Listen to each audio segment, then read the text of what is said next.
ಅಂದರೆ ಈ TMC ಯಾವ ರೀತಿ ನಡ್ಕೊತಾ ಇದೆ, ಮಮತಾ ಬ್ಯಾನರ್ಜಿ ಇಲ್ಲಿವರೆಗೆ ಯಾವ ರೀತಿ ನಡ್ಕೊಂಡ್ರು, ಅವರ MP ಮೋಹಾ ಅವಳು ಇವತ್ತು ಹೇಳಿಕೆಯನ್ನು ನೋಡಿದರೆ ಬಹುಶಃ ಇಂಥವ್ರು ಪ್ರಜಾತಂತ್ರದ ವ್ಯವಸ್ಥೆಯಲ್ಲಿ ಏನು ಫ್ರೀಡಮ್ ಆಫ್ ಸ್ಪೀಚ್ ಅಂತ ಏನು ನಮ್ಮ ಸಂವಿಧಾನ ಕೊಟ್ಟಿದೆ, ಆ ಫ್ರೀಡಮ್ ಆಫ್ ಸ್ಪೀಚ್ಗೆ ವ್ಯತಿರಿಕ್ತವಾಗಿ ಹೇಳಿಕೆಗಳನ್ನು ಕೊಡುವಂಥದ್ದು ಮತ್ತು ಕೀಳು ಮಟ್ಟದ ಸಂಸ್ಕೃತಿಯನ್ನು ತೋರಿಸುವಂಥದ್ದು ಮತ್ತು ಹೊಡಿ ಬಡಿ ಕಡಿ ಅಂಥೇಳಿ ಈ ಭಾಷೆ ಇದೆಯಲ್ಲ, ನಮ್ಮ ಸಂವಿಧಾನದಲ್ಲಿ ಹಿಂಸೆಗೆ ಅವಕಾಶ ಇಲ್ಲ, ವೈಲೆನ್ಸ್ಗೆ ಅವಕಾಶ ಇಲ್ಲ.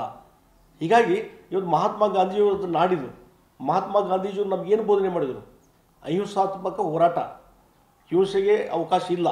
ಆದರೆ ಇವತ್ತು TMC MP ಅಮಿತ್ ಶಾ ಅವರ ರುಂಡವನ್ನು ತೆಗೆದು ಹಾಕಬೇಕು ಅನ್ನುವಂಥ ಹೇಳಿಕೆಯನ್ನು ಕೊಡ್ತಾರಲ್ಲ, ಇದು ಹಿಂಸೆಗೆ ಪ್ರಚೋದನೆ ಕೊಡುವಂಥದ್ದು. ಅದಕ್ಕಾಗಿ ನಾನು ಒತ್ತಾಯ ಮಾಡ್ತೀನಿ, ಇಮಿಡಿಯೇಟ್ಲಿ ಮೋಹಾ ಅವರು, ಮಮತಾ ಬ್ಯಾನರ್ಜಿಯವರು ದೇಶದ ಜನತೆಯ ಕ್ಷಮೆಯನ್ನು ಕೇಳಬೇಕು, ಅಮಿತ್ ಶಾ ಅವರ ಕ್ಷಮೆಯನ್ನು ಕೇಳಬೇಕು. ಮತ್ತು ಇದೇ ರೀತಿ ಮುಂದುವರೆದರೆ ಅದಕ್ಕೆ ಜನ ತಕ್ಕದ ಅಂತ ಉತ್ತರ ಕೊಡ್ತಾರೆ. ಮತ್ತು ಈ ಹೇಳಿಕೆಯಿಂದ ಅಮಿತ್ ಶಾ ಅವರ ವ್ಯಕ್ತಿತ್ವಕ್ಕೆ ಒಂದಿಷ್ಟು ಕುಂದು ಬರಲಿಕ್ಕೆ ಸಾಧ್ಯನೇ ಇಲ್ಲ. ಇವರೇ ಹೇಳಿ ತಮ್ಮ ಸಂಸ್ಕೃತಿ, ತಮ್ಮ ಯಾವ ಮಟ್ಟದಲ್ಲಿ ನಾವಿದ್ದೇವೆ ಅನ್ನೋದು ಅವ್ರು ತೋರಿಸ್ತಾ ಇದ್ದಾರೆ, ಅವ್ರ ವ್ಯಕ್ತಿತ್ವ ತೋರಿಸ್ತಾರೆ.